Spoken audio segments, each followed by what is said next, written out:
Hey everyone, this is Bill Worden with Steel FX. This video is about stainless FX, a really interesting patina that I've been working on for well over 4 years. It's a way to get a color case hardened look or a kaleidoscopic marbling look on stainless. It does require two components. The first one is an activator. Always a good idea to wear some gloves.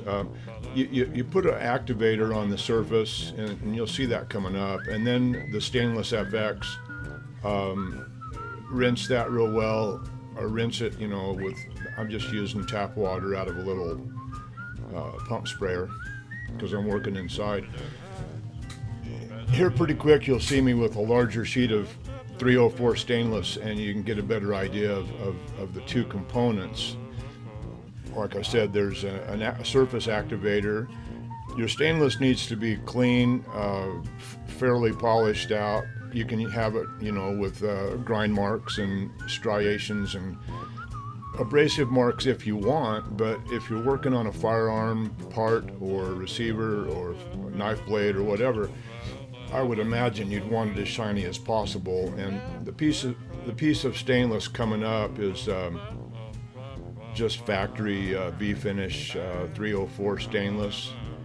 I wiped it down and before I started, but I didn't polish it. You'll see here in just a second.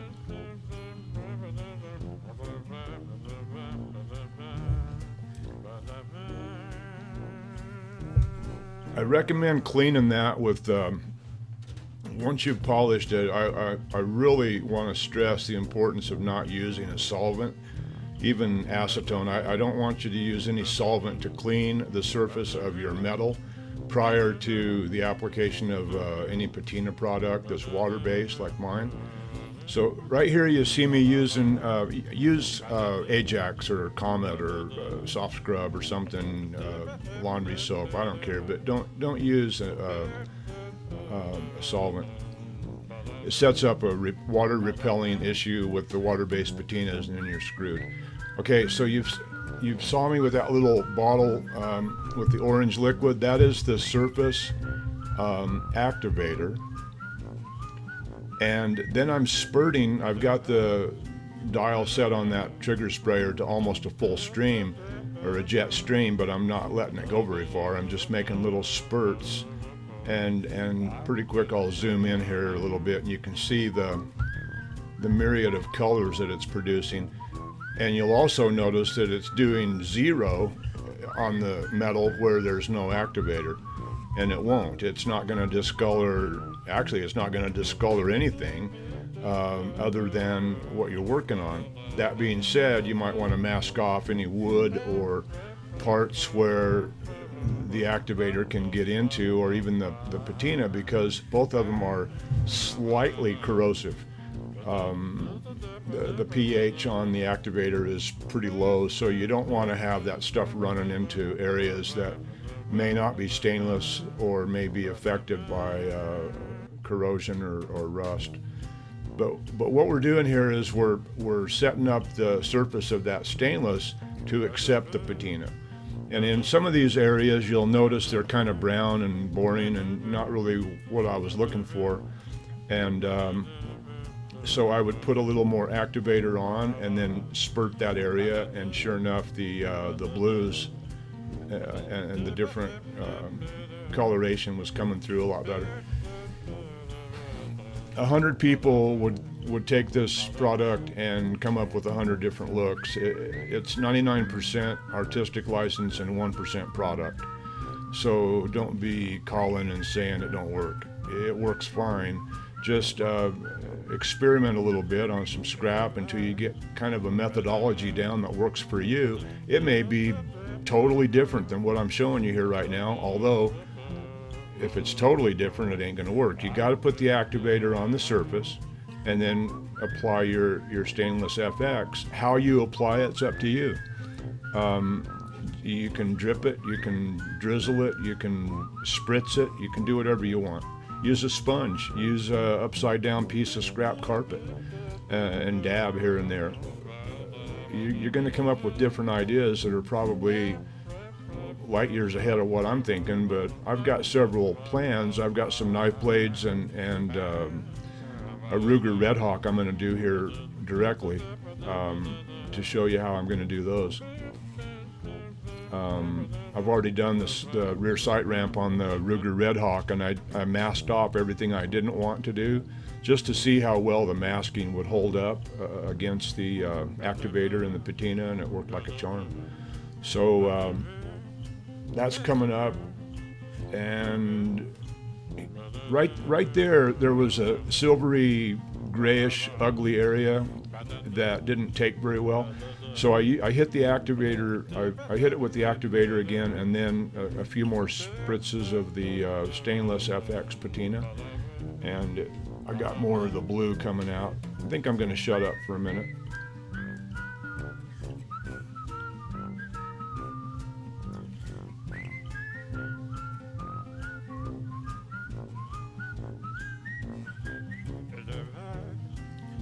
By the very nature of this process, unless you have 8 hands or 4 helpers, I don't know how you'd ever do a huge area at once. Granted, if it was horizontal, it wouldn't be too bad, but if somebody hires you to do stainless steel columns that are 80 foot high, good luck with that. Because the patina is only going to work where the activator is wet and still live. Once that drizzles down out of your way or starts to dry out or precipitate, you're not going to get any color change. So it is what it is. It's perfect for color case hardening of knife blades, anything stainless, but firearm parts, receivers, uppers, whatever you have that's stainless. I've never seen a gun with a color case hardened barrel, but hey, it might be kind of cool. In fact, I've got a 17 HMR with a stainless bull barrel, and just for the heck of it, I'll do color case hardening with this process on that whole gun. There ain't a whole lot of gun to it because it's mostly stock, but at least the barrel I can do, and you can see how that looks. And one of the very next videos I'm doing is going to be on that Ruger Red Hawk stainless. It's only a 4-inch barrel, but there's enough stainless on it, you'll get a good look at what's going on.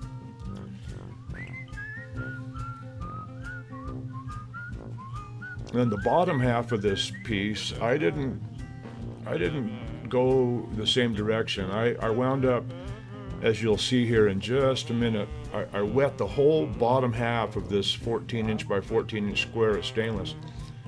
But I left a few places untouched on purpose. I just wanted kind of a random splattering of that activator, and then I basically shot a bunch in one spot and let it run down. It's a process in patina work that I call drenching, where you start at the top and you add enough that it just keeps going over and over and over itself. You can come up with some pretty cool highlights, darks and lights, gradations. I mean, it's pretty cool. And of course, this methodology might not apply at all to those of you that are doing knives, guns, any stainless parts that you want to look heat treated or color case hardened. By the way, color case hardening with heat is real pretty to look at, but it's no tougher than this. It's sub-micron thick, and you could rub it off with a dirty thumbprint pretty easily. Just rub it right off. It's super thin, so is this, and it's not going to stand a whole lot of abuse. You have the option of leaving it that way and just oiling it and taking care of it, or you can put a sealer on it. If you put enough film thickness on, like with a 2-part sealer, in other words, a catalyzed automotive clear or something, that sealer is going to be a lot tougher than the actual coloration of the stainless, which is super thin. But you'll see at the end where I wipe it down with a kind of a rough paper towel, kind of a shop towel thing. It ain't coming off. I mean, you're going to have to work at it to take it off. If you make a huge mistake and want to start over, you could take it off with steel wool. or any other abrasive that's fine grit. I'd recommend 2,000 or 4,000 grit to keep from scratching it up too bad. Here's a little close-up of the bottle stainless FX. We're coming to the end. The next video is going to be even better because I'm going to be using real objects instead of just flat plate or sheet, whatever you want to call it. It's sheet. So I think it's 11 gauge. So thanks for watching and stay tuned. Thank you. My name is Bill Worden. My name is Bill Worden. I not only guarantee great products, I guarantee great service. You have my word on it. Thanks for watching.